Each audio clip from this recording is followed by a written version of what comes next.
네, 이원재 끝내주는 경제 시작하겠습니다. 이재명 정부가 출범했고요. 그리고 우리 경제를 어떻게 끌어갈지, 누가 끌어갈지 이 팀이 이제 윤곽을 드러내고 있습니다.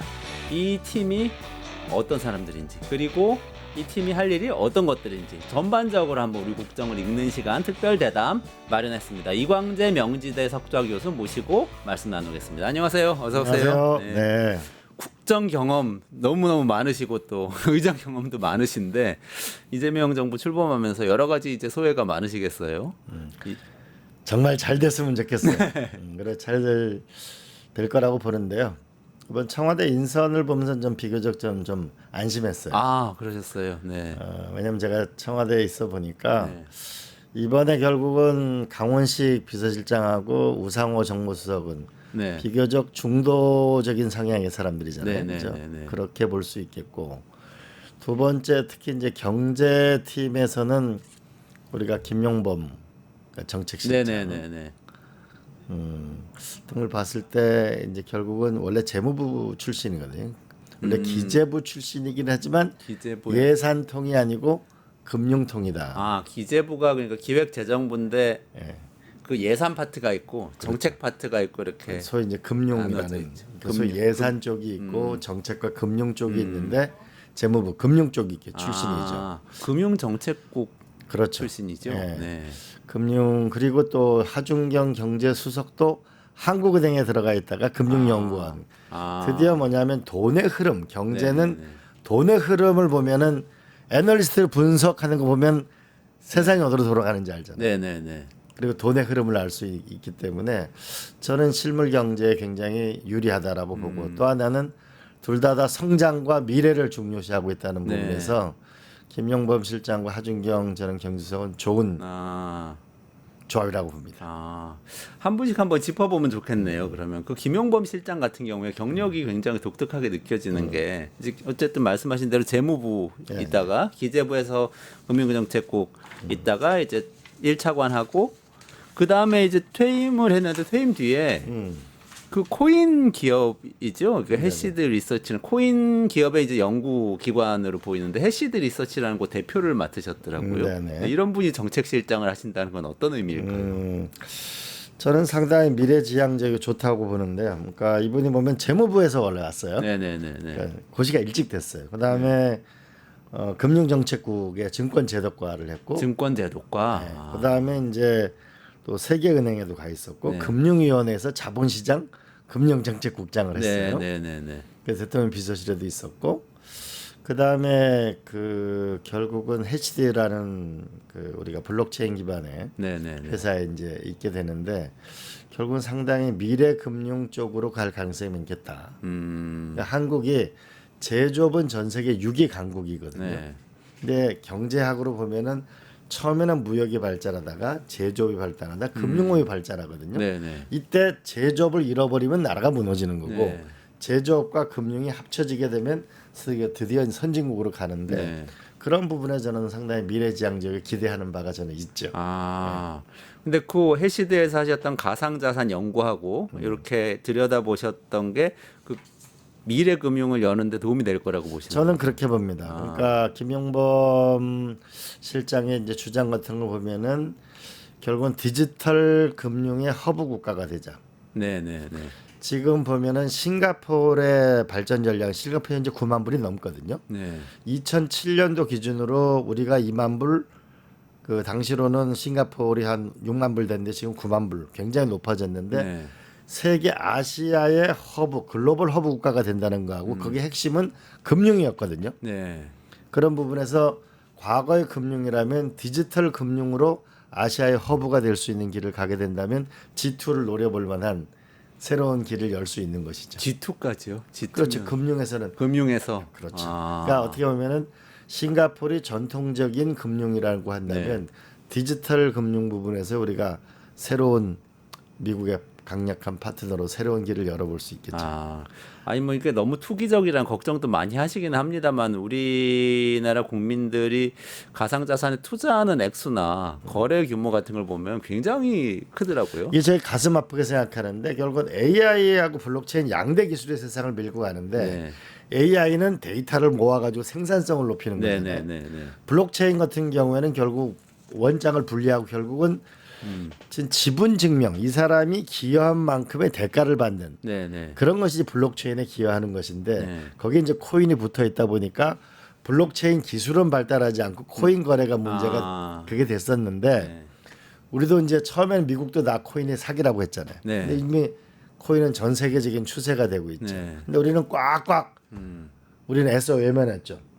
그 코스닥 거래량보다 지금 코인 거래량이 많은데 우리는 모른 척하고 있었던 거죠. 네. 이거를 빨리 뭐냐면은 잡코인 이런 거 말고 좋은 코인으로 빨리 유도하게 해서 아. 실질적인 투자가 일어나는 경제로 바꾸는 것이 저는 필요하다고 봅니다. 그런 면에서 빨리 합법화하고 양성화하고 미국과 보조를 맞춰서 새로운 AI와 이 블록체인 양대 기술이 결국 이 디지털 플랫폼 경제에서 결국은 제대로 작동될 수 있도록 하는 게 필요하다고 보죠. 아.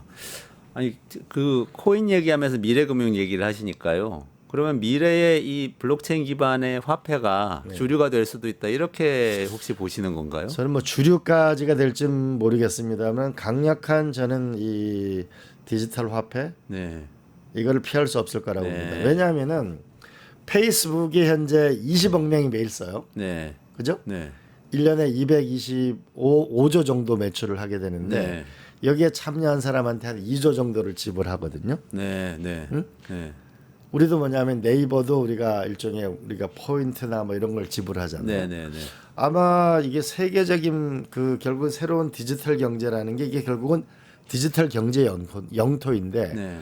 그 안에서 거래되는 것들은 지금 페이스북이나 유튜브 서서 달러로 결제하게 하잖아요. 아, 맞습니다. 그렇죠. 그러면 점점 네. 하나 수요가 없어진다는 걸 말하잖아요. 아. 그렇잖아요. 아, 우리는 한국에서 이 유튜브로 방송하고 있지만 유튜브에서 돈 주고받고 하는 거 달러로 하는 거죠. 네. 와서 환전해야 되는 그렇죠. 거고. 그렇게 만약 우리가 원화 같은 경우 스테이블 코인 같은 거 만약에 우리가 20억 정도가 되는 네. 그런 플랫폼을 가지고 있다면 그런 디지털 경제 영토를 갖고 있다 원화 스테이블 코인과 경쟁되면 세계적인 경제를 일으킬 수 있는 것이죠. 아. 지금은 우리가 너무 작은 경제. 그래서 뼈 아프게 생각하는 게 우리가 카카오, 네이버 이런 것이 대략 5천만 명 정도 쓰는데 라인 같은 경우가 1억 5천만 명 정도 쓰잖아요. 네, 네, 네. 네. 사실은 그런 네이버에서 만든 회사죠. 그렇죠. 라인은. 일본인데 우리가 과거에 결국은 우리가 한진중공업이란 물류 기업을 결국은 뺏겼는데 한진해운, 네, 네, 네. 한진해운. 한진해운. 근데 뼈 아팠잖아요. 근데 네.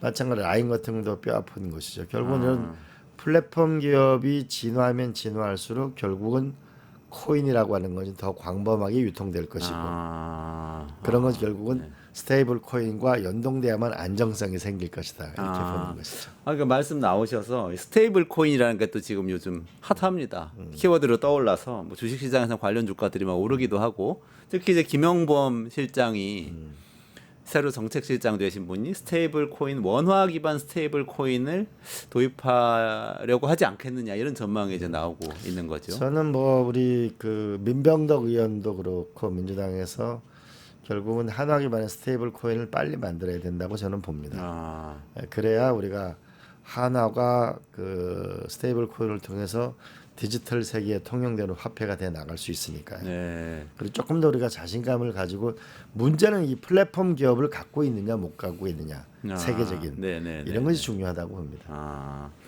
그 원화 스테이블 코인, 그러니까 도입해야 된다고 주장하시는데 실제 이 정부에서도 도입을 할 걸로 전망하세요? 저는 했으면 좋겠어요. 아, 했으면 며칠 좋겠어요. 전에 우리가 카카오가 지역 화폐 부분하고 네네. 스테이블 코인하고 연동한다 이런 거 발표하니까 주가가 폭등했잖아요. 네네네. 그러니까 결국은 이게 지역 화폐 우리가 쓸 수 있는 것부터 서서히 우리가 그 스테이블 코인으로 그러니까 결국은 코인이라는 게 안정성이 필요하잖아요. 네네네. 그러니까 결국은 달러와 연동돼 있는 스테이블 코인을 하든지 한화와 연동돼 있는 걸 하든지 이런 부분에서 결국은 전 추진되는 게 맞다고 봅니다. 아, 지역 화폐가 이번 정부에서 어쨌든 지역 화폐는 좀 늘리려고 하고 있는데 지역 화폐를 스테이블 코인으로 지급할 수가 있는 건가요? 그러니까 그 시스템을 이제 개발하자는 것이 현재 많이 논의가 되고 있죠. 네네네. 그러니까 외국 사람 지역 화폐를 쓸 수도 있고 네. 외국 사람들이 한국에 오면은 쇼핑하기 굉장히 어려워요. 네. 그 그냥 신용카드를 제외한 나머지는 결제 수단이 뭐냐면 다 우리가 복잡하게 입력하고 이렇게 써야 되잖아요. 네. 그랬을 때 이런 걸 만약에 코인으로 K 코인 같은 걸 갖고 네. 있으면은 훨씬 더 쉽고 그리고 이분이 어떤 걸 샀는지 다 알 수가 있잖아요. 블록체인 기반 화폐는 그렇죠. 추적이 되는 거죠. 그렇죠. 그러면은 대부분 신용카드, 뭐 비자다 이런 건 쓰고 가면 그 사람이 어떤 걸 썼는지 모르거든요. 네. 근데 우리가 K 코인 같은 걸 갖고 있다면 와서 결제도 쉽게 될 수 있고 그분이 어떤 것을 썼는지 네. 또 재방문을 우리가 촉구한다든지 우리가 많은 지금 동남아시아 같은 경우에는 중산층이 몇억 명 되잖아요. 사실 그런 관광객을 끌어들여야 소상공인이 살거든요. 일본의 경우가 그렇거든요. 네. 그러면 그 소상공인들 살리면서 결국은 관광객을 유치해 나가는 그런 결제 수단을 높이려면 좋게 하려면 결국은 이런 K코인 같은 걸 가지면 좋겠죠. 이 지역 화폐 카드 대신에 코인이 올 수도 있고, 이건 되게 좀 흥미로운 제안이신 것 같은데요. 그렇죠. 이거는 그러면 이제 결국은 우리가 지역 상품권을 발행하게 되면 또 인쇄도 해야죠. 네. 그죠? 그다음에 이걸 사실 할인하는 사람들 있잖아요. 실제 맞아요. 그걸 막아낼 수도 있고, 그러네요. 그다음에 수수료를 줄일 수도 있죠. 네. 그렇게 되면은 소상공인한테 더 빠르게 우리가 지금 사도 결제가 그 상인한테 가는 건 시간이 걸리잖아요. 네. 이 타임을 줄일 수도 있고 수수료를 줄일 수도 있고 네. 이렇게 하면서 우리가 미래 금융으로 아마 20, 30대 남성들이나 젊은이들이 아마 굉장히 답답하게 생각했던 게 타다를 결국 해결하지 못하고 지금 우버 택시 다 돌아다니잖아요 지금. 네. 근데 그때 타다가 결국 사업을 접은 거죠. 네. 그 규제 때문에. 그렇죠. 네. 그리고 나서 우리가 코인 이러면 이거는 사기야.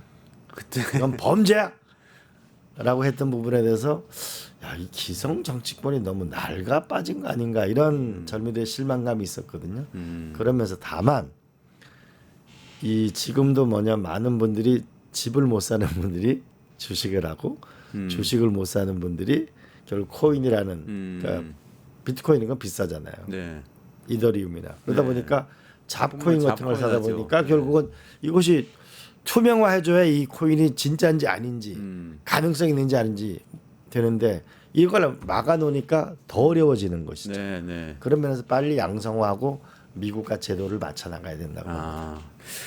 이게 또 스테이블 코인 같은 경우는 원화 기반으로 발행을 한다고 그러더라도 이게 민간이 발행을 하는지 또 뭐 한국은행에서 해야 되는지 이거 가지고도 논쟁이 좀 있는 것 같아요. 그거는 논의가 좀 충분히 있으니까. 있을 수밖에 없잖아요. 네. 그거는 이제 아마 근데 한국은행 이창용 총재도 만났고 제가 기재위원 할 때부터 빨리 이 스테이블 코인을 만들어야 된다라고 하는 뭐 어디부터 적용을 해볼 건가 타격을 적게 하는 데부터 해야 되니까 그런 면에서 지역화폐 이런 것부터 시작해보는 것도 저는 좋은 것이다. 이거 정말 좋은 제안이시네요. 알겠습니다. 김용범 정책실장은 일단 여러 가지 특징이 있지만 원화 기반 스테이블 코인 미래금융 이쪽으로 한번 기대를 가져봐도 되겠다. 저는 스테이블 코인뿐만 아니고 결국은 우리가 너무 기존의 기재부 중에서 예산 중심으로 하니까 예산 해봐야 1년에 600조, 700조예요. 네.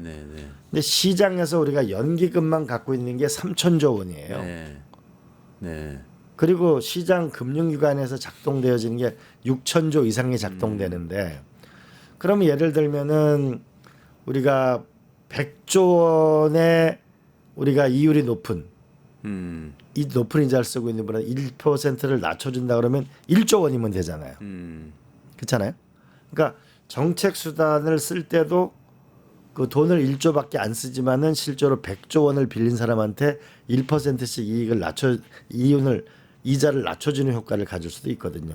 그런 면에서 저는 이 과거 전통적으로 그냥 이렇게 많이 쓰는 이런 정도의 예산보다는 금융을 잘 써서 예산을 효율적으로 쓸 수 있는 금융통이 왔다는 건 의미가 있다. 그게 차이가 있군요. 예산통 기재부 내에서도 예산통이라고 하면 아무래도 이제 세금을 걷어서 만드는 예산을 가지고 일을 하는데 좀 더 최적화돼 있는 분이고 그렇죠. 금융 쪽은 조금 시장의 시장하고 작동 원리. 같이.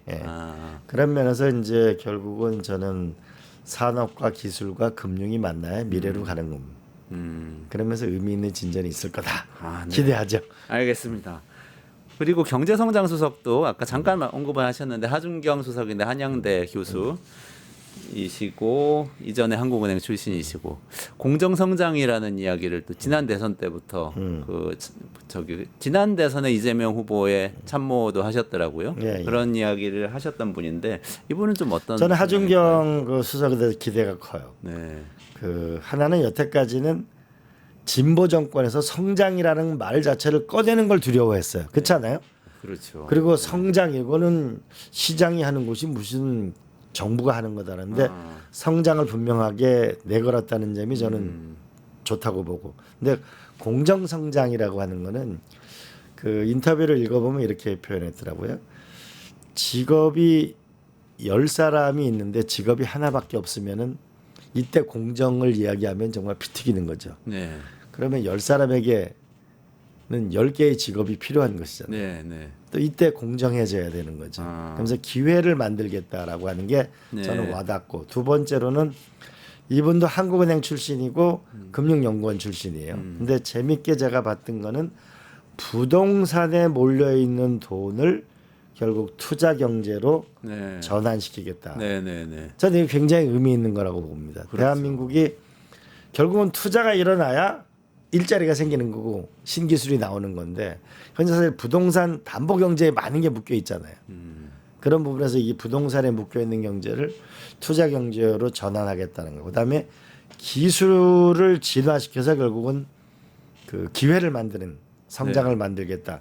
그 담론은 전 의미 있는 담론이라고 봐집니다. 네, 맞습니다. 기대가 되네요. 그분들 말고 또 류덕현 재정기획보좌관은 좀 낯선 직함인데 아마 신설된 거 아닌가 싶은데요. 류덕현 맞습니다. 보좌관 임명되는데 이분은 또 중앙대 교수 출신이고 또 재정 전문가인데 또 상당히 확장적 재정 정책을 그동안 주장하셨던 이번에 분이죠. 재밌는 건 이거 같습니다. 여태까지 청와대에 대체로 정책을 담당하는 게 예산통들이 주로 했어요. 아, 네, 네, 네, 네. 근데 이번에는 금융이 정책실장하고 결국 경제수석을 기초를 맡고 네. 별도로 재정기획관이라는 걸 만들어서 네. 결국 예산을 그러니까 마치 백악관처럼 네, 네, 네. 전체를 들여다보겠다는 기본 전략을 갖고 있는 것이죠. 아. 그래서 저는 재정은 아껴 쓰는 것, 낭비를 줄이는 건 맞다. 네, 그러나 네, 확장적 재정을 저는 하는 게 맞다고 봅니다. 네, 네. 그래야 지금의 이 어려운 경제를 돌파해 나갈 수 있죠. 아, 지금 특히 네. 정부의 역할이 중요하다. 그렇죠. 그런데 다만 예를 들어 이런 거죠. 그 노무현 대통령 시절에 제로 베이스 예산을 한번 했는데 네. 우리가 현재 도로 예산 8.5조, 철도 예산 8.5조예요. 과거는 도로가 훨씬 많았어요. 근데 유럽에 가보면 대부분 기차 아니에요? 그렇죠. 네, 네, 네. 대한민국은 65%가 산이잖아요. 네. 그러면 도로는 결국은 이미 많지 않습니까? 그리고? 철도가 많아져야 되거든요. 네. 예를 들면 두 번째 같은 경우에는 우리가 1년에 초중고 예산을 100조 원을 쓰거든요. 근데 아이는 줄어들고 있잖아요. 그렇죠. 그러면은 이 예산을 그럼 줄일 건지 아니면은 핀란드처럼 한 반에 2명의 선생님을 보낼 것인지 네. 뭔가 재정의 효율화를 통하고 방향을 만들어서 실제 필요한 곳으로 돈이 들어갈 곳으로 들어가게 하는 그런 저는 재정 개혁을 하면서 재정을 확대해 나가는. 어차피 정권이 바뀔 때마다 100조 원씩 늘어났어요. 네. 근데 국민의 삶이 나아지지 않았잖아요. 그렇죠. 그렇잖아요. 네. 저는 이렇게 생각합니다. 그러니까 선진국이라고 하면 유럽은 국가 부채가 많고 개인 부채가 적어요. 근데 한국은 국가는 재정이 건전합니다. 근데 전부 개인 부채가 많아요. 맞아요. 가계 부채가 우리나라가 세계 최고 왜냐하면 수준이잖아요. 사교육비 29조. 네. 애들 키우는 거 전부 이렇게 뭐냐면 사교육비 들어가죠. 짐 구하는 것도 사회주택이 너무 적잖아요. 네. 그다음에 아이들 공부시키는데 많은 돈이 들어가니까 결국은 본인들의 노후 준비가 안 돼 있으니까 노후 가난이 오는 거잖아요. 그런 면에서 저는 이제 국가가 써야 할 때는 써야 된다. 그러니까 저는 문재인 정부 때 제일 뼈 아프게 생각하는 게 이런 거예요. 미국이나 다른 많은 나라는 국가 재정을 투입해 가지고 소상공인을 도와줬죠. 네. 네. 국가 부채가 늘어났죠. 근데 우리는 국가 재정이 건전합니다. 네. 라고 했는데 이걸 전부 은행을 대출 받은 거를 연장해 준 거예요. 그러니까 지금 결국 어떻게 됐냐? 금리가 올라가 버리니까 전부 뭐냐면은 국가는 재정이 건전하다는데 네. 국민들은 죽을 맛인 거죠. 특히 자영업자분들은 아주 어려운 상황이 되는 그런 거죠. 면에서 국민이 무너지면 국가는 없는 거거든요. 네. 그랬을 때 국민을 지키는 정책을 써나가는 게 저는 필요하다 이렇게 보죠. 그래서 재정을 어쨌든 확장적으로 지금 같은 경우에 써서 그러나 경제 살리는 게 낭비를 줄이고, 낭비를 줄이고 방향을 바꿔야 된다. 제로 베이스로 한번 다시 생각해 보면 더 좋겠습니다. 저는 정말 그래야 된다고 봅니다. 왜냐하면은 제로 베이스 예산을 처음 한 게 전두환 때 한번 했었고요. 네. 80년이잖아요. 노무현 대통령 2003년도 했으니까 20년 뒤에 한번 했거든요. 지금 다시 2025년이 왔으니까 쉽게 얘기하면 초등학교, 중고등학생, 대학생이 된 거잖아요. 네. 그럼 대학생이 되면은 아무래도 뭐 미팅도 가야 되고 뭐 쓰는 돈 씀씀이가 달라지잖아요. 네. 그렇잖아요. 그리고 그 80 우리가 90년도 정도에 우리가 10,000불 정도가 됐는데 88 올림픽 할 때가 10,000불이 안 됐거든요. 92, 3년. 네. 그럼 10,000불 이전에 몇천 불 할 때의 예산 구조하고 그러네요. 10,000불일 때 예산 구조하고 30,000불일 때 국민의 삶하고 돈 쓰는 방식과 내용이 달라져야 되는 거죠. 그렇죠. 네. 그러면서 기대가 커요. 그렇게 한번 전반적으로 다시 한번 새롭게 짜보면 좋겠습니다. 저는 대한민국이 이번에 이재명 대통령이 왔을 때 대전환을 한번 해야 된다고 봅니다. 그러니까 그 30,000불 시대에 맞는 거, 그다음에 미중 패권 전쟁 시대에 맞게 기술 전쟁에서 승자가 되는 거. 국가는 부자인데 국민이 가난한 게 아니고 국가와 국민이 함께 더불어 잘 사는 패러다임의 대전환이 저는 있어야 된다고 봅니다. 그렇군요.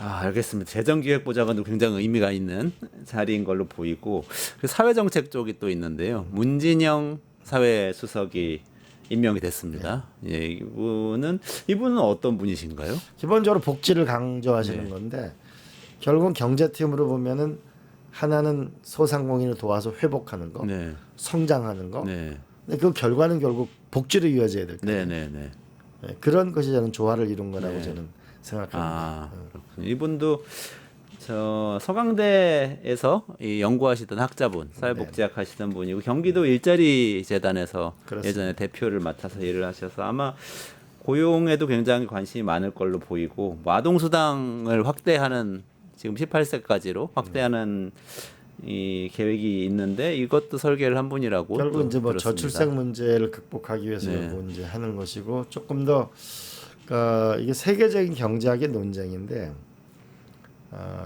결국은 사회적인 안전판이 많을 때 더 혁신 경제가 일어난다는 거예요. 쉽게 우리가 어렸을 때 서커스로 같이 막 줄타기 쭉 하면 아니 밑에가 그물망이 없다 그러면은 그럼 과감한 점프를 못하죠. 못하는 거죠. 지금 대한민국 경제는 우리가 미국에는 젊은이가 벤처하다가 망해도 그것이 뭐냐면 그 사람의 경력으로 인정되는데 대한민국은 벤처하다 한번 망하면 바로 신용불량자가 되는 거거든요. 그렇잖아요. 그런 구조를 신용불량자가 되면 누가 또 다음 도전을 하려고 하겠어요. 그런 면에서 사회적 복지라고 하는 걸 비용으로 자꾸 생각하지 말고 사회적 안전판, 혁신으로 갈 수 있는 사회적 안전판으로 자꾸 복지를 생각하는 것이 저는 필요하다. 보죠. 알겠습니다. 외교안보 라인도 좀 살펴보면 좋겠습니다. 워낙 또 뭐 외교통상위원장도 하셨고 국회에서 이 부분에 밝으신데 아마 다들 잘 아는 분들이실 것 같아요. 위성락 안보실장, 이종석 국정원장 이렇게 일단은 좀 확정이 됐고 나머지 인선이 진행 중인 것 같은데 위성락 안보실장은 또 개인적으로도 잘 아시죠? 두 분 다 아주 잘 알죠. 기본적으로 신중한 성격이고 그러니까 한미동맹, 한미일 협력 요 세 가지를 굉장히 강조하시고 러시아 대사를 했어요.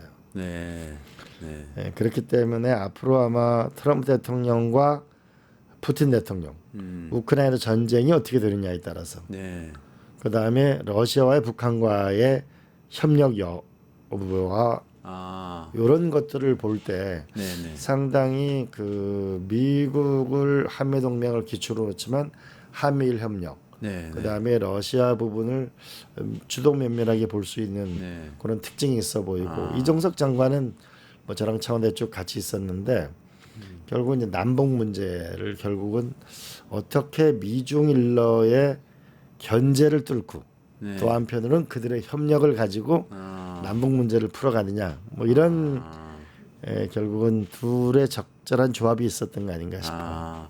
위성락 실장은 그러니까 바로 전에는 뭐 국회의원이셨지만 그 전에 이제 외교부에서 외교관 생활을 오래 하셨는데 마지막에 이제 러시아 대사 하신 부분 말씀하셨는데 사실 또 그 전의 경력을 보니까 북미국 소속이셨더라고요. 그러니까 기본적으로는 그 외교부가 지금 미국 통이 있고 일본 통이 있고 중국 통이 있고 뭐 이렇게 돼 있는 거죠. 그러니까 미국 통이신데 러시아까지 하시는 그렇죠. 뭐 이런 기본적으로 거죠? 그 미국 통이라고 볼 수 있고 러시아 대사를 해가지고 지금 아마 세계 질서의 가장 외교 질서에 급변하는 것 때문에는 그 미중 간의 갈등이 하나 급변하는 게 있고 네.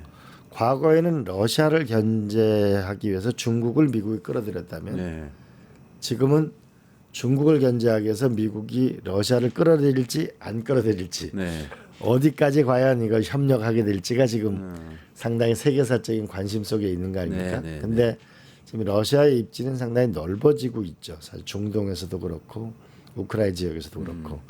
근데 지난 윤석열 정부는 완전히 러시아를 냉대를 했는데 중국도 마찬가지고 그런 외교로는 문제가 있는 거죠. 한미 동맹을 확실히 하고 한미일은 협력을 하고 네. 중국과 러시아의 부분에서는 긴장 관계를 떨어뜨리고 네. 네. 이런 지혜로운 전략이 필요한 시기죠. 그렇군요. 위성락 실장은 그런 어쨌든 균형 있는 접근을 할 것이다 이렇게 보시는 것 같고요. 이종석 국정원장은 전에도 통일부 장관도 하셨고, 근데 전에 아마 그 교수님 청와대 국정상황실장 하실 때 NSC 의장 했던 그렇습니다. 건가요? 네. 그럼 그때 추진하던 여러 가지 일들이 있었잖아요. 그때 이제 NSC라는 게 처음 생겼었잖아요. 네. 그러니까 이제 미국의 백악관의 NSC를 따가지고 소위 이제 안보 문제를 총괄하는.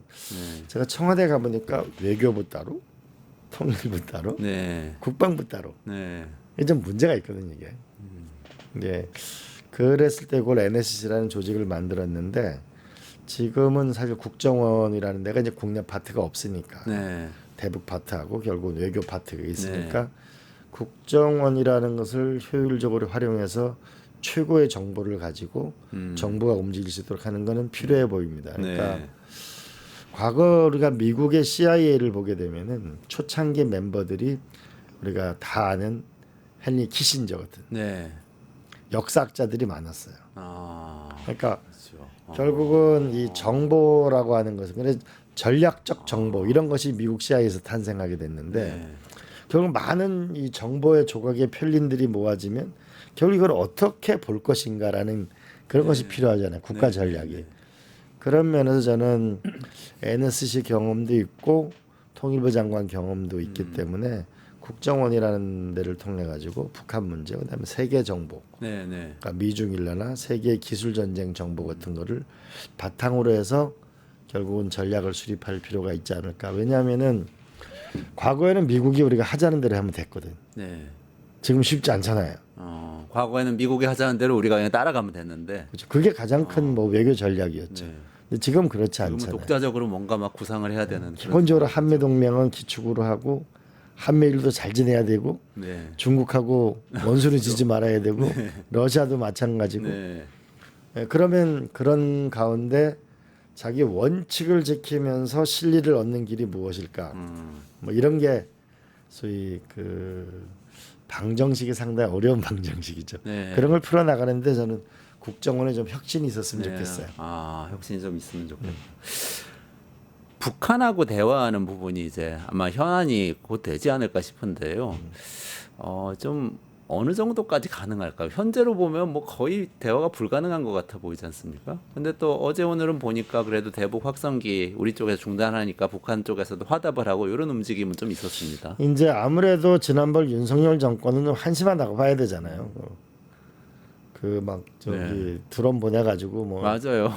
외환죄죠, 외환죄. 외환죄죠 그거는. 근데 어쨌든 남북 관계의 긴장을 떨어뜨리는 게 중요하다. 그리고 아마 미국은 처음에 트럼프 대통령이 이제 근자에 서신 외교를 얘기했잖아요. 그러니까 북한의 비핵화를 목표로 한다 이러면 이제 대화가 안 될 거고. 현실로 인정한다 그러면 미국에서 얘기가 안 될 거고. 그러면 외교적인 어떤 언사를 써서 결국은 협력을 만들어 네. 낼 필요가 있다고 봅니다. 저는 그런 면에서 누차 저는 주장하지만은 북극 항로의 길을 열어야 된다. 북극 항로를 하고 남북대하고 연결이 되는 북극 항로의 길을 여는 거는 어차피 북한 앞바다를 지나가야 되잖아요. 네네네네. 거기가 평화의 바다가 돼야 되고 네. 그리고 알래스카나 이쪽에서의 에너지 협력이나 조선 협력 같은 걸 우리가 계속 하면 할수록 북한 앞바다가 뭔가 평화로워야 되잖아요. 네네네. 그런 면에서 그 우리가 좀 더 미래지향적인 아젠다가 에너지, 조선, 북극 항로 이런 아젠다를 크게 던지고 그러면 이제 북한 해역을 뭔가 평화의 바다를 만들어야 되잖아요. 네네. 이제 그런 아젠다를 끌고 나갔으면 좋겠고 그리고 희망하건대 10월 30일 날 경제 에이펙 때 트럼프 대통령이 한국을 좀 오셨으면 좋겠고 네. 그때쯤에 뭔가 좀 전기가 있었으면 좋겠어요. 왜냐하면은 이제 러시아 우크라이나 전쟁도 10월 30일이면 벌써 이제 겨울에 네네. 전쟁이 어려운 시기에 들어가는 거거든요. 네. 그런 면에서 조금 그 남북 관계나 이 미국과 북한, 네, 미국과 러시아 이런 관계 속에 조금 변화가 있기를 평화의 기운이 싹트기를 좀 간절히 소망하죠. 아까 그 북극 항로 그 이사국이라고 저희 화면에 잠깐 떴었는데 그거 잠깐 다시 한번 보여주시겠어요? 저게 어떤 의미인가요? 그러니까 북극 항로의 의사결정을 하는 어떤 회의체 그렇죠. 이제 같은 게 북극 있는 항로라고 하는 거는 건가요? 우리가 이런 말이 있거든요. 그 성을 쌓는 자는 망하고 길을 만드는 자가 세계 문명의 주인공이 된다. 실크로드. 네. 그러니까 결국은 동양과 서양이 만난 네. 거죠. 네네네. 그죠? 지중해 대항해 시대. 네. 유럽과 아메리카가 만난 거죠.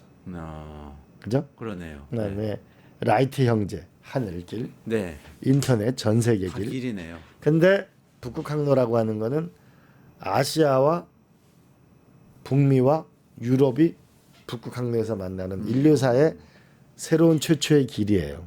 그러니까 한국에서 부산에서 출발한다고 치면 북한 앞바다를 지나가지고 지나서 이렇게 알래스카 캄차카 반도에서 알래스카로 해서 저쪽 갖고 알래스카하고 러시아 사이로 이렇게 그렇게 하는 거죠. 가서 유럽 쪽으로 이렇게 유럽으로 가는 러시아 거죠. 북쪽으로 해서 유럽으로 넘어가는 가는 거죠. 아, 이제 그런 길이 열리긴 게 이제 미래의 길로 보고 여기 이제 이사국이 있는데 네.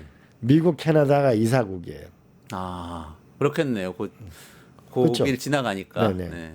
근데 러시아 협력이 엄청 중요하죠. 러시아가 중요하겠네요. 예? 그리고 유럽을 러시아도 보면 뭐 이사국이고. 핀란드, 노르웨이 이런 나라가 중요한데 네.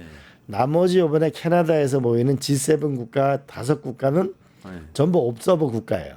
G7 영국, 국가. 프랑스, 독일 네, 다 네. 이태 다 옵서버 국가예요. 한국도 옵서버 국가예요. 그 북극 항로에서 예, 북극 항로 이사국이 있고 이사국이 있고 이사국에 있는 거는 G7 중에 미국, 캐나다. 네네네. 이사국은 의결권이 있는 거고요. 그렇죠. 의갈권이 있는 거. 옵서버 국가는 회의가 가기만 하는 회의 거예요. 가고 이제 발언권. 아마 저는 점점 더 북극 항로 가시화되게 되면 아마 이사국을 늘리자고 하겠죠. 네. 그런 면에서 저는 이 북극 항로라는 이슈가 이재명 우리 대통령께서 주요 아젠다로 네. 내세우고 있는데 저는 이거를 이니셔티브를 끌고 갈 필요가 있겠다 저는 생각합니다.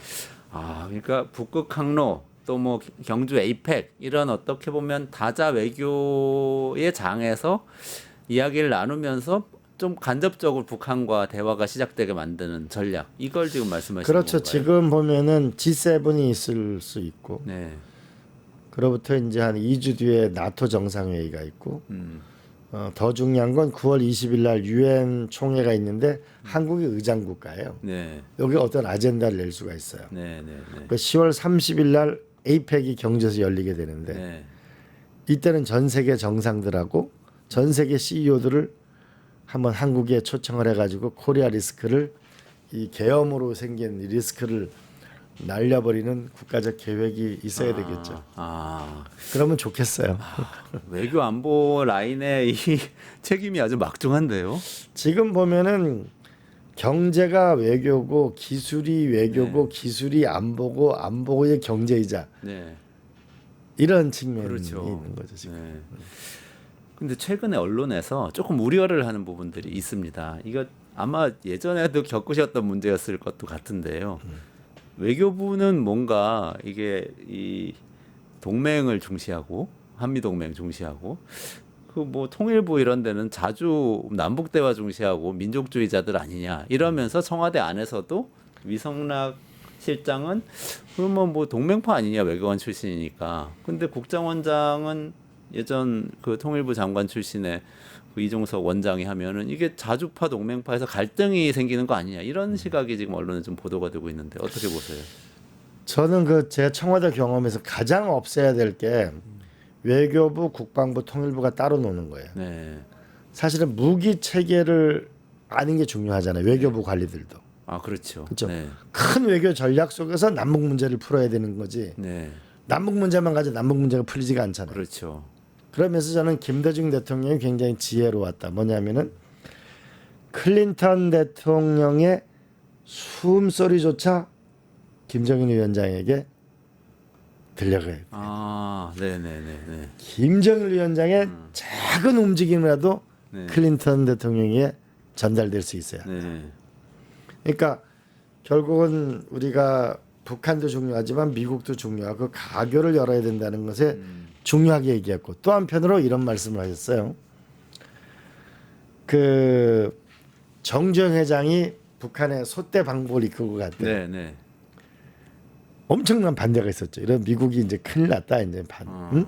근데 결국 그런 걸 돌파하면서 세계적인 이벤트를 만든 거잖아요. 네. 그러니까 결국 남북 문제에 있어서 무리한 일은 아니지만 필요한 일이 있을 때는 과감할 필요가 있어요. 네. 네. 그것도 너무 미국 눈치만 봐서 될 일은 아니에요. 네. 그러나 큰 틀의 한미 동맹이라는 기틀이 하더라도 네. 남북 문제에서 좀 더 전향적일 필요가 있죠. 예를 들어서 우리가 인도적인 지원이라든지 네. 이런 부분은 좀 더 과감했으면 좋겠어요. 우리가 네. 북한 부분에서의 결국은 그러니까 많이 먹지 못하니까 그 뇌가 작아진다든지 신체 발육이 나빠진다. 어린이들이. 네. 이런 거는 우리가 과감할 필요가 있잖아요. 네. 그 제가 자꾸 주장하는 거지만 우리가 1년에 40만 톤의 쌀이 의무 수입분이 들어오거든요. 이게 국내에 들어오면은 또 이제 어려워지잖아요. 네. 그러면 이걸 일부 뭐냐면 세계 식량 기구로 보내 가지고 세계 식량 기구에서 북한을 도와주는 네. 뭔가 그러면 우리가 세계 식량 기구에도 한국이 기여한 바가 있게 되고 네. 또 세계 식량 기구는 굳이 또 한국 쌀을 줄 필요 없잖아요. 다른 필요한 걸 줄 수도 있는 네, 거 아니에요? 네, 그렇잖아요. 그러네요. 네. 그런 면에서 우리가 조금 더 외교적인 노력이 있어서 그러니까 보편 타당한 역할을 하는 게 저는 필요하다고 봐요. 우리가 코로나 때 의약품을 북한에 안 준 거는 난 너무 좀 별로였어요. 그러니까 좀 더 네. 우리가 그런 면에서 좀 지혜로워야 되겠다. 그러니까 남북 문제가 우리가 좀 힘있게 밀고 갈 때는 밀고 가는 거고. 그러나 이제 기본적으로 미국 생각을 무시하고 막 이렇게 할 수는 없잖아요. 그렇죠. 예. 그러니까 자주파, 동맹파, 노선 갈등 이런 게 아니라 양쪽을 다 활용할 수 있도록 인선을 한 것이라고 봐야 한다. 저는 그렇게 봅니다. 결국은 외부에서 이렇게 대통령실을 봤을 때 한편으로 한미 동맹을 강조하는 사람이 있거든. 하나는 남북 문제를 네. 이렇게 돼야 이게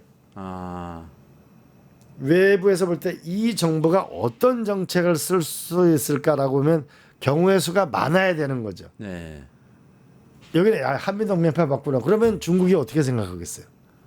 그 북한은 그렇죠. 대화가 안 되겠는데 이렇게 생각하지 않겠어요? 그렇죠. 그러나 기본적으로 미국하고 그래서 이번에 이재명 대통령이 저는 전화 통화한 걸 잘했단가 봐요. 미국 했죠? 순서. 네. 했죠? 네. 중국 했죠? 미국, 일본, 중국 순서였죠. 네. 그런 순서로 하고 또 체코해서 네. 결국 원전 문제일 가능성이 저는 많다고 보는데. 네. 베트남 같은 경우. 네. 그래서 결국은 이런 부분에서의 한미일의 협력을 기본으로 놓고 중국도 중요하게 본다는 메시지를 준 거잖아요. 네, 그리고 에이펙의 초청 이야기가 있었고 네. 그런 면에서 조금 더 우리가 카드를 하게 되면 무슨 카드를 쓸지 모르게 카드놀이를 하는 거잖아요. 그러더라고요. 카드는 다 갖고 있어야 된다. 그렇죠. 저는 그런 면에서 저는 비스마르크 외교가 저는 탁월했다고 보는데, 네. 그러니까 많은 사람들은 그 차별재상이다라는 게 피와 전쟁 이런 것만 생각을 하는데 그 평화를 지키기 위해서는 그게 필요하지만은 그 사람이 프랑크푸르트 대사로 와 있었잖아요. 프로이센 공화국에. 근데 프랑스 대사도 하고 러시아 대사도 했거든요. 네. 그런 경험들이 결국은 다자 외교. 네. 우리가 오스트리아를 쳐들어갈 때는 프랑스, 러시아가 합스부르크 편을 못 들게. 아. 프랑스로 프로이센을 쳐들어갈 때는 러시아 합스부르크가 프랑스 편을 못 들게. 네. 이렇게 하면서 결국은 독일이 통일을 이룬 거 아닙니까? 네. 그런 면에서 미중 일러는 기본적으로 우리 역사적 교훈으로 보게 되면 한반도 분할 정책이었어요. 그렇잖아요. 네. 그러면 이 남북한의 협력과 통일이 미중 일러의 이익이 된다는 거. 그걸 만들어내야만 결국 그 사람들이 우리를 도와줄 거 아니에요. 아, 그러네요. 그렇죠. 우리는 맨날 뭐냐면 그 남북 문제만 이렇게 얘기하면 그 주변 국가가 볼 때는 독일만한 나라가 하나 당장 생기는 건데. 통일되면요. 그렇죠. 아. 당장 그러면 껄끄럽겠네요. 8,500만이 하나가 생기는 건데. 네. 더더나 중국에는 조선족이 엄청 살고 있잖아요. 그렇죠. 네, 거기도 뭐 2, 300만 되는 것 같은데 그거 그렇게 그것까지 합친다고 이게 더군다나 뭐냐면 이제 좋은 기운으로 나갈 때는 어려움을 겪잖아요. 네. 그래서 중국의 그 지도자들이 이런 얘기하더라고요. 제가 중국 왜 자꾸 동북공정 이런 걸 하는 겁니까? 네. 그러니까 거기에 답은 안 하고 이런 얘기를 하더라고요. 동북 삼성하고 신장 위구르 지역은 다른 거예요. 만약에 남북 문제가 잘 풀리게 되면 훨씬 더 엄청난 국경을 중국하고 접경 지역에 조선족이 사는 거잖아요. 그렇죠. 네. 그렇잖아요. 근데 여기서의 어떤 문제가 국경 분쟁이나 이런 게 안 생기는 게 중요할 수밖에 없어요. 중국한테. 그렇죠. 아. 그런 얘기를 동북 공정에 대해서는 얘기를 안 하고 네, 네. 그 국경 분쟁이나 이런 게 생기지 않도록 노력을 해야 된다 이런 얘기를 아. 하던데 저는 그것이 중국에서 느끼는 그러니까 우려 이런 것도 우리가 어느 정도 가지고 있는 거 아닌가라고 보는데 그런 면에서 남북이 당장 통일은 않지만 평화와 화해에게 늘어나게 되고 결국 미국 러시아 관계가 좀 좋아지게 되면 그 접경 지역 자체에서는 사실은 블라디보스톡이나 우리 안중근 의사 영화 나온 거기 전 한 20번도 더 갔을 거예요. 아. 만주 땅. 네. 네, 그다음에 블라디보스톡 연해죽. 그래서 여기가 뭔가 북극 항로가 열리게 되면 새로운 그 중국, 북한, 러시아, 미국, 일본 모두가 여기서 뭔가 그 러시아 지도자도 만나게 되면 블라디보스톡 어마어마하게 넓은 땅인데 100만 명밖에 안 살거든요. 네. 에너지는 엄청 많고 아. 그런 면에서 우리가 좀 더 지혜로운 길을 찾으면 좋겠다. 아니 저도 지난달에 그 연변에 연기라고 용정 뭐 훈춘 이런 데 갔었거든요. 훈춘에 그 하산역에서 러시아, 중국, 북한 이렇게 다 만나 있는 그 국경에서 이렇게 기차가 가고 자유롭게 다닐 수 있고 항구가 개발되고 그러면 정말 엄청난 잠재력이 있겠다 그런 생각이 그렇죠. 들더라고요. 과거에 우리가 그 일제 강점기 시절에 6.25 전쟁 전까지만 하면은 북한 지역에 주로 중화공업이 있었잖아요. 네. 아. 그다음에 중국에도 동북 삼성 쪽에 주로 산업이 있었어요. 네. 그러니까 우리가 하얼빈 이런 데 가보면은 러시아말, 중국말, 네. 그 우리가 한국어 이렇게 간판에 다 돼 있잖아요. 네. 그런 면에서 저는 과거 유엔이 공동 개발하려고 했던 그런 부분을 한번 우리가 생각해 볼 만한 네. 프로젝트라고 보고 아. 결국은 지금 이 세계가 갈등 국면에 있는 거지만 신경제가 필요하거든요. 네, 네. 그런 면에서 저는 신경제가 북극 항로이고 네. 또 하나는 디지털 경제 영토고 네, 네. 그런 거라고 보죠. 아, 알겠습니다. 그러니까 어쨌든 외교에서는 모든 카드를 다 갖고 있으면서 모든 주변국들을 다 활용해서 이 공동의 이익을 남북 관계가 개선되면 그들이 다 이익을 볼 수 있는 구조를 만들어내야 한다. 그렇죠. 북극 항로가 중요한 하나의 또 도구일 수도 있겠다. 이런 그럼요. 말씀. 왜냐하면 길목을 지키고 있는 거니까. 맞습니다. 신경제 얘기를 하셨으니까 조금 얘기 진전시켜서 여쭤보겠습니다. 지금 아직 임명 안 된 대통령실의 수석들이 두 명이 있잖아요. 그 AI 미래기획수석하고 그 경청수석인데 AI 미래기획수석은 지금 말씀하신 신경제하고 관련이 아주 깊은 자리 아닙니까? 아 그렇죠. 그러니까 결국은 김대중 노무현, 그러니까 박정희 대통령이 중화학공업, 김대중 노무현 대통령이 IT. 네네. 이제 새로운 뭐냐면 AI 디지털 경제로의 대전환을 이뤄야 된다고 저는 보죠. 지금 미국의 상장 회사에 우리가 엔비디아 주식 시가총액이 3,400조, 3,500조 되니까 우리나라 전체 시가총액보다 높아요. 네. 어마어마한 일 아니에요. 엄청나죠. 네? 네. 애플 이런 시가총액 한번 보세요. 이면서 뭐냐면 왜 신경제가 중요한가. 지금도 만약에 삼성 반도체하고 SK 반도체가 만약에 GPU를 생산할 수 있다고 하면 다른 나라 아니에요 지금. 엔비디아처럼. 네. 그런 면에서 AI 경제로의 대전환을 만들어내야 된다. 그리고 또 하나는 결국 디지털 세상이라고 하는 건 디지털 경제 영토라고 하는 거는 플랫폼 기업이다. 그러면은 페이스북 하루에 20억 명 쓰는 거. 네. 만약 그런 게 한국이 가지고 있다면. 그러나 우리가 주눅들 건 없는 거는 유럽에 네이버 카카오톡 없잖아요.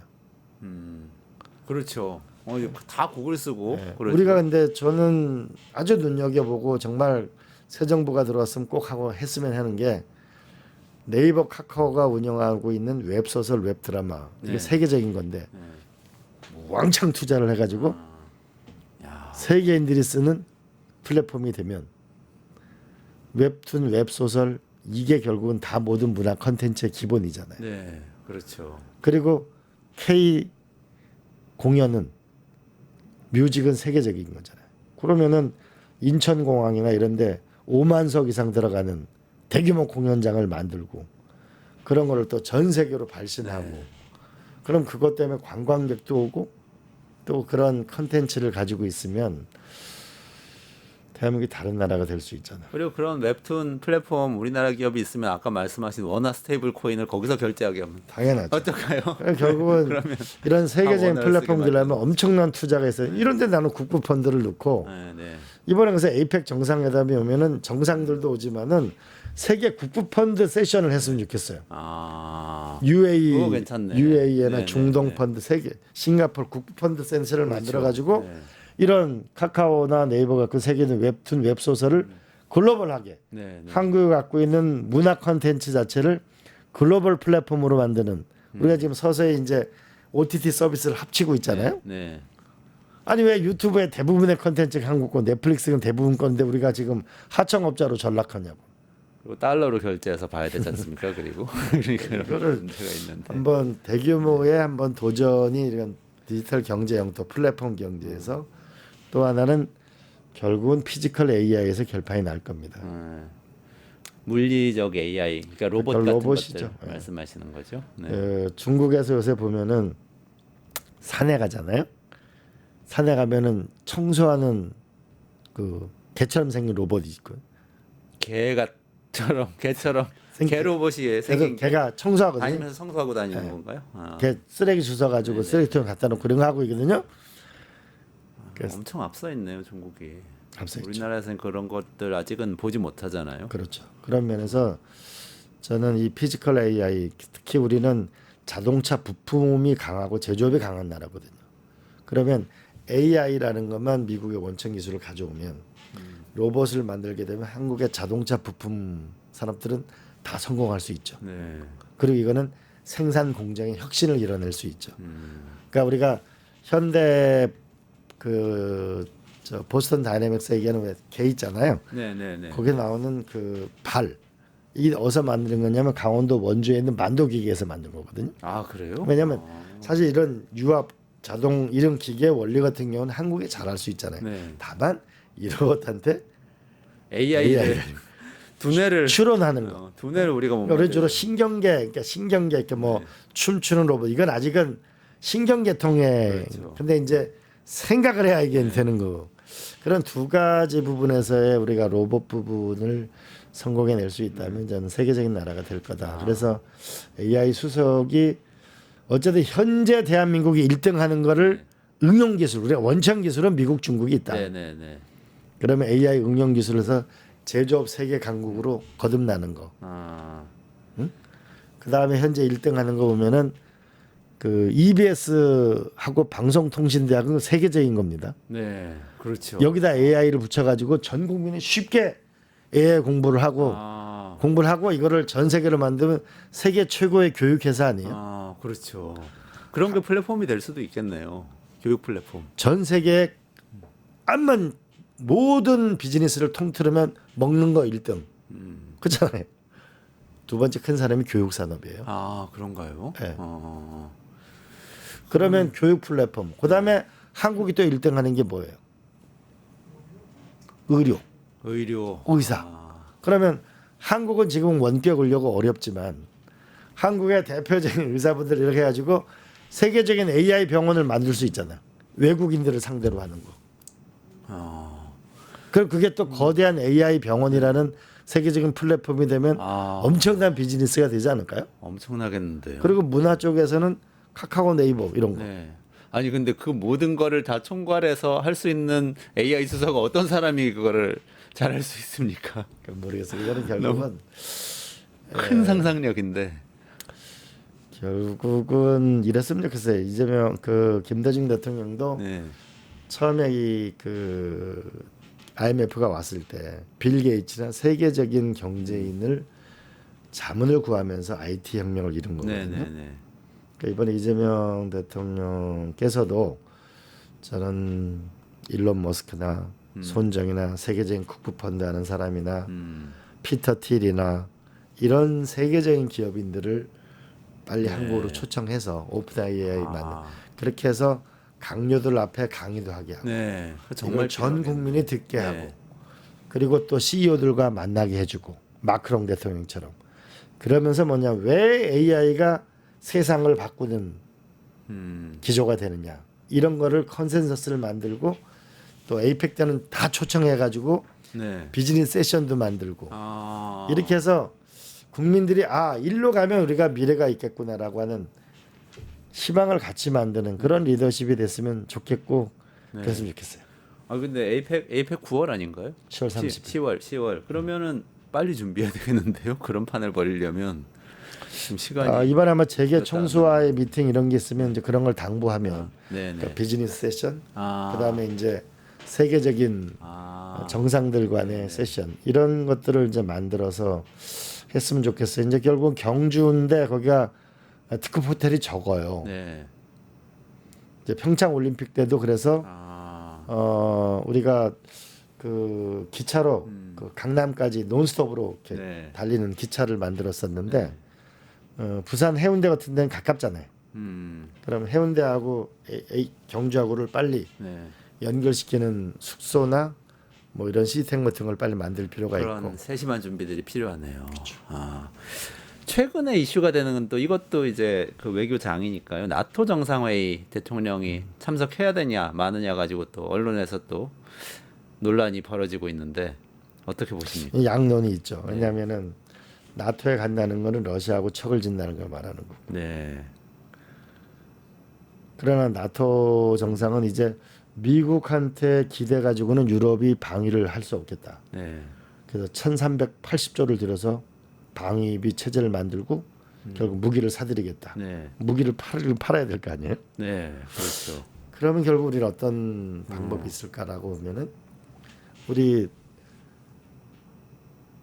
외교안보 실장이 러시아 대사를 했잖아요. 네. 미성락 실장이 러시아 대사 출신이죠. 그러면 푸틴 대통령한테 보내서 우리가 본질적으로 그 러시아하고의 관계 부분에서의 윤석열 정권처럼 하지는 않는다. 네. 네. 네. 그러나 또 한편으로는 우리가 또 막 나갈 수는 없잖아요. 네. 미국과 보조를 맞추는 거. 아. 그러나 지금은 유럽은 또 미국하고도 또 다른 결을 가지고 있잖아요. 네. 그런 외교적 리스크를 줄이는 노력을 하면서 한편으로는 나토에 참석하게 된다면, 네. 그러니까 리스크가 큰 가운데 나토에 가는 거는 그 자체가 또 어려움이 있을 수 있으니까 그 러시아의 리스크를 줄이면서 결국 나토에 가서 방위 산업이나 이런 부분에서 협력. 또 하나 재밌는 발표가 유럽에 있었는데 네. 이번에 일론 머스크의 저궤도 위성을 네. 일론 머스크가 공급해 주면은 네. 우크라이나 전쟁이 되고 안 해주면 못 되고 그렇죠. 스타링크가 대부분 다 네. 드론으로 전쟁을 하니까. 네, 네, 네. 그러니까 이게 이제 미국의 이 스타링크에만 의존해서는 곤란하겠다. 자체 내에 통신망 얘기가 나오고 있어요. 자체 위성 통신망이 그렇죠. 그럼? 네. 그러면은 한국의 제일 센 거는 5G가 전 세계 최강자잖아요. 네, 네, 네. 그럼 또한 이 통신망 부분에 있어가지고 협력 부분이 있을 수도 있는 것이죠. 네, 그런 면에서 조금 더 간다 안 간다 이렇게 빨리 결정짓지 않고 네. 리스크를 줄이고 항상 뭐냐면 이 세상은 플러스 마이너스가 있잖아요. 네, 네, 네. 그리고 가급적 친구를 많이 많이 만들고 외교는 이념은 없다. 오로지 실익만은 있는 건데 그러나 철칙은 친구를 많이, 적군은 최소화. 그라고 있죠. 최대한 어쨌든 많이 만나서 얘기를 일단 하자. 최종적으로 간다 안 간다 결정하지 말고. 그렇죠. 그리고 저는 이 한국은 아직은 세계 최강자가 아니잖아요. 네. 그러니까 한미 협상 이러면 양자 외교는 밀리게 돼 있어요. 네. 그러나 다자 외교에서는 유리한 지위가 있어요. 그렇잖아요. 네, 그렇죠. 네. 왜냐하면 마치 유럽의 여러 명 본부가 있으면. 독일하고 영국, 프랑스에 있는 게 브뤼셀에 있는 거죠. 그렇죠. 벨기에 있죠. 벨기에 그것도 있는 거예요. 묘하죠. 그러니까 만약에 UN 연설 같은 거 하실 때 AI 본부, 그러니까 AI 표준화 이런 거를 미국, 중국 두 나라 다 반대할 거 아니에요. 네, 네, 네. 이런 걸 결국 한국에 우리가 핵심 포스트를 두자고 하는 거는 좋은 제안일 수 있어요. 그러네요. 우리가 일본보다는 디지털 AI 역량이 앞서잖아요. 유럽의 벨기에처럼 우리는 세계의 브뤼셀이 그렇죠. 된다. 그러면서 벨기에가 된다. 그렇죠. 우리가 한번 쓰는 전략을 보면은 스위스의 전략. 그러니까 스스로 제조업이 강하지만 금융을 통해서 전 세계 돈을 모으잖아요. 네, 네. 그렇잖아요. 네. 그런데 또 한편으로 전 세계 국제 기구를 다보스나 이런 데 모으는 스위스에 거죠. 많이 있죠. 그렇잖아요. 네. 그게 평화 전략이거든요. 네. 제네바에 많이 있죠. 그다음에 네덜란드 전략. 유럽 전체에 뭐냐면은 가장 개방 국가가 된다. 네. 싱가포르 전략. 아시아의 허브가 된다. 네. 이런 전략이라면 아시아의 동양과 서양을 잇는 허브는 한국이죠. 네, 그렇죠. 그런 개념의 목표를 세워야 될 필요가 있다고 봐요. 왜 그러냐면 우리가 싱가포르보다 날씨도 좋죠. 근데 아시아 본부가 다국적 기업 본부와 국제기구의 아시아 본부가 8,000개가 있어요. 네. 근데 4,000개가 싱가포르에 있어요. 2,000개가 홍콩에 있어요. 1,000개가 중국에 있어요. 네. 560개가 일본에 있어요. 한국에 82개 있어요. 야, 곤란하잖아요, 이거. 많이 뒤쳐져 있네요. 만약에 세계적인 다국적 기업 본부가 한국으로 오게 된다면 그게 한국의 중심이 되는 거죠. 그 기업 직원들은 한국 좋아할 것 같은데요. 우리나라가 매력이 많이 이제 오려면은 높아져서. 세금 문제. 두 번째는 외국인 학교가 부산 땅 면적하고 싱가포르 면적이 비슷하거든요. 근데 싱가포르는 외국인 학교가 120개인데 부산은 4개거든요. 그런 인프라가 필요하고. 네, 학교 문제. 그죠? 그다음에 영어로 재판을 받을 수 있어야 되잖아. 그러네. 법적인 문제를 왜냐하면 이게 해결할 때 한국어로 처리하기 나는 적어도 어려우니까. 우리나라가 이제는 영어로 외국인이 더군다나 주로 이제 민사 말 저기 그냥 개별적인 소송 말고 적어도 외국 기업이나 이런 것이 이런 쪽에서는 영어로 재판 받을 수 있는 나라 이제는 해줘야 되는 거 아닌가요? 그렇게 서서히 뭐냐면 한국은 아시아의 허브 국가다. 네. 동양과 서양을 잇는 가장 강력한 국가다라고 하는 제조업에 있어서도 네. 디지털 역량에 있어도 금융에 있어서도 교육에 있어서도 이게 돼야 네. 될 수 있지 않을까. 이광재 교수님하고 말씀을 나누면 이 국가 전략 얘기를 하느라고 끝이 안 납니다. 근데 시간이 다 됐다고 지금 메시지가 들어와서 마지막으로 이거 하나만 여쭤볼게요. 그 다 해야 되는데 지금 미중 관계가 만만치 않고 지금 메시지를 보니까 그 트럼프 대통령의 백악관에서 처음에 이재명 대통령 당선됐을 때 나왔던 메시지가 묘했어요.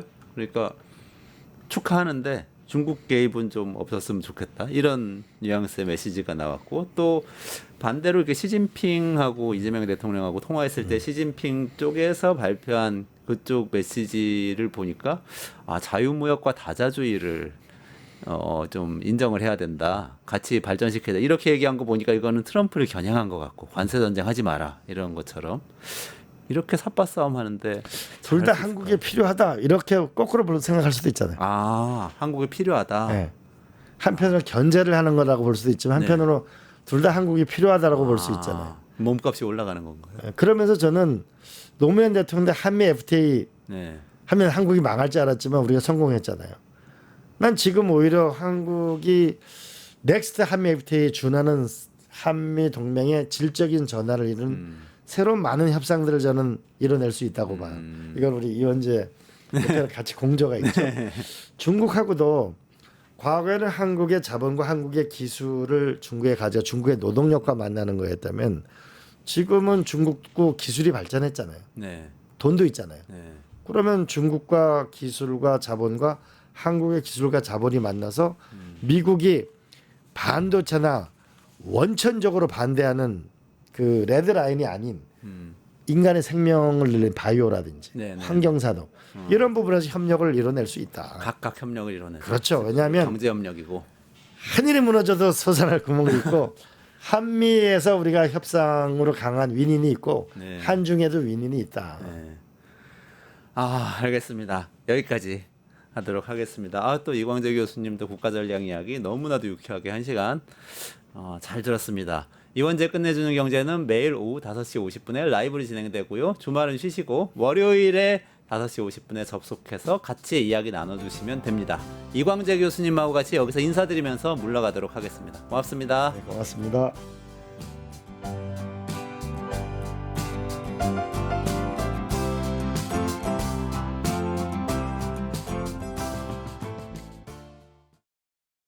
유튜브 구독하고 실시간 채팅과 댓글을 남기시면 매일매일 7,000TTCO를 드립니다.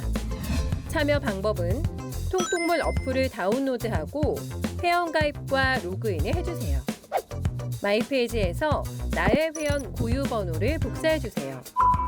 유튜브 구독 후 실시간 채팅이나 댓글창에 고유 번호를 한 번만 입력하면 준비 끝! 지금 유튜브 채팅과 댓글 쓰기 참여하고 7,000TTCO 받아가세요.